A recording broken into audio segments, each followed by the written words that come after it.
It has never been harder to win than right now. Why? Because every single day, you are frying your brain. You are killing your attention span and you are killing your focus. You're killing your testosterone. And because of all of that, you are killing your success. The average person has a worse attention span than a goldfish, and that's who you're competing against. So on the good news, that means that just with the tiniest bit of discipline and work ethic, you are already ahead of 90% of people. And before we even begin, you need to understand that your ability to control your urges is directly correlated to your success or lack thereof. If you cannot control yourself, if you cannot be disciplined, you will never be successful. It is simply impossible. And that is why it's so important for you to master your urges. And all of that starts with desexualizing your brain so that you are no longer ruled by your primate brain. So today I'm gonna give you the only 6 steps you need to desexualize your brain and regain control of your life. Because it's having that very control over your mind, your body, and your life that will ultimately lead you to success. Now, here's the interesting part. Truly desexualizing your brain actually has very little to do with sex and has everything to do with something else. But I will get to that a little later in the video. So for now, let's get into it. The first step is to stop watching porn. First and foremost, you need to stop watching porn. Now listen, this may sound obvious, yet 99% of young people simply cannot stop. I would say that watching porn is by far the worst way which you sexualize your brain. And let me explain to you why. You see, the problem isn't just the amount of time that you spend watching porn. I mean, sure, if you stopped, you'd have an extra hour per week or something like that, but that's just a very minuscule side effect compared to the rest. You see, porn literally fries your brain and robs you of focus. Don't believe me?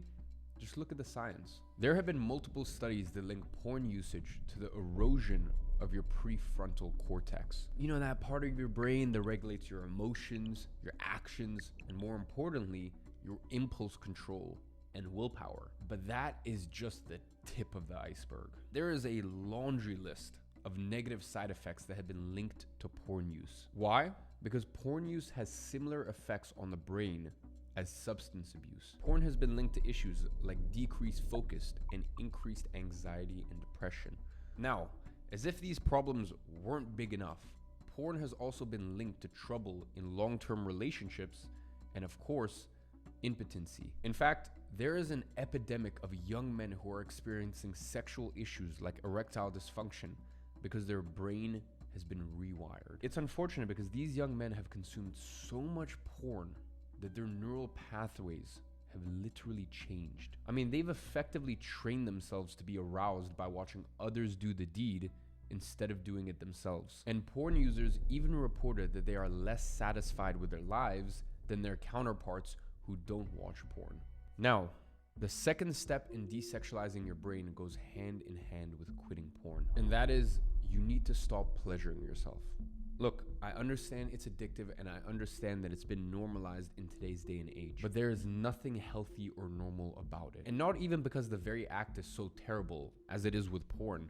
It's actually just because of the consequences of it. You see, every time you do it, your dopamine surges. I mean, you're pretty much signaling to your brain that you have accomplished what is supposed to be man's highest goal, to procreate. You are essentially telling your brain that you've done the most important thing you'll do all day. Now, of course, you and I both know that that's not true, but the neurons firing in your brain do not. And that is why you are rewarded for it. That is why it's cheap dopamine, because you are tricking your own brain into giving you dopamine you have not earned. And that's why your ability to focus and your ability to do hard things plummets. Because how do you think that the real world will stack up to the dopamine and other chemical releases that you're getting from doing the very thing we have been evolutionarily designed to do? Well, the answer is, it won't stack up at all. I mean, no wonder you can't focus when your dopamine receptors are so fried. This is why you can't focus. I mean, listen, of course everything else will feel boring when you've just done the dirty business. And this is why you need to stop. So you ask yourself, why do so many young men keep doing it? Because they are addicted. They are addicted to cheap dopamine in the exact same way that people get addicted to drugs. I mean, in fact, porn and masturbation are the most difficult addictions to break. Why? Because of the insane dopamine spike that is caused by it. So real quick, let's just look at the data. If you eat a delicious burger or some other carb-filled meal, your dopamine levels will spike by 100%. Now, if you smoke or get some other form of nicotine, your dopamine will spike by 200%. Whereas porn and masturbation boosts your dopamine by over 250%. The exact same as sex. Now, here's the key difference. Porn and masturbation will then make your dopamine levels fall way below baseline. And that's where those lethargic feelings come from after. That's the exact same dopamine curve you get from drugs. So then that really starts to beg the question, how the hell do you stop? And here is where it gets interesting. You see, an addiction to porn and masturbation isn't actually rooted in anything sexual at all. And that leads us onto the third step of how you can desexualize your brain.